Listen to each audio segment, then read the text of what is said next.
الله لا يوفقهم يلي ظلموك هالظلم. إزهار الله موفقه. وبعدين إلا ما يلاقوا حسابهم عند رب العالمين. وأنا مين بده يعطيني حسابي؟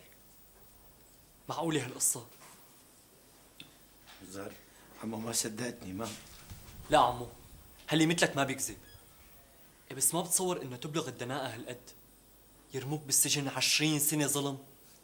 كان مشان يزبط المثل إنه ياما بالظلم محابيس.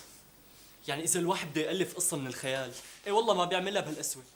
لروح أعملكم كاسة شاي. لا دخيل عينك بكفي، ما بدي أعذبكم أكثر. لا يوم ما بكفي، ولو إيه نحن شو ما قدمنا لك ما منكافيك، وبعدين نحن التانيات ظلمناك. وبإيه ظلمنا؟ قديش قلنا إنه الرجال ماله صاحب، لأنه لا عدنا شفناه ولا عد طلع علينا. كيف بدي أطل يعني؟ والله ما اشتهينا غيرك بحفلة تخرج رامز. عم دبر حالي بسندويشة كل يوم 5000 ليرة.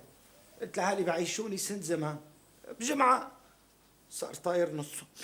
5000 ليرة بسنة زمان، إيه قولي بجمعة زمان. مشان هيك نقلت على الجامع. شنو قال الأوتيل بده 50 ليرة كل يوم، يعني 1000 فرنك. أنا منين بدي لحق له؟ ليش في أوتيل بهالسعر؟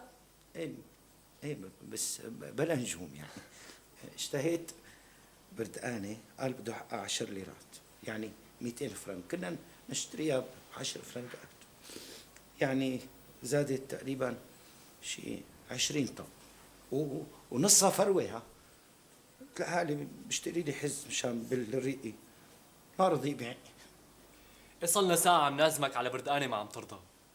لا عمو بغص اذا بدي اكلها، حدا بيبلع 200 فرنك يعني؟ إيه كرمالي تمد إيدك، حسبها تفاحة زمان. طيب باخذ حز واحد شي 10 فرنكات يعني، لانه مو قدرتي اكثر انا. إيه كل قد ما بدك، بس مد إيدك. يعني لا بالحبس رضوا يخلوني، ولا برا قدران اعيش. ما بصدق امتى يصير عشيه مشان نام واحلم اني انا بدنيا غير هالدنيا كلها هي. يعني واحد مثلي عم مشان شو عيشته؟ لا عمو، حياة مهما كانت صعبة لازم نعيشها، ونحن اللي بنعمل منها شي حلو. ليش فيها شيء حلو؟ بيضل فيها شي يستحق نعيش من شانه. بعدين انت عندك اكبر حافز لهالشي، في احلى من كلمة امل. وينها امل؟ ما ملاقيها. كل ما شفت واحدة بقول هي يا بنتي بتطلع مو هي. الا ما تلاقيها، يعني وين بدها تروح؟ بتروح إذا فلسطين راحت بنتي ما حتروح يعني. لا تنسوا الاشتراك في قناة شوف دراما ليصلكم كل جديدنا.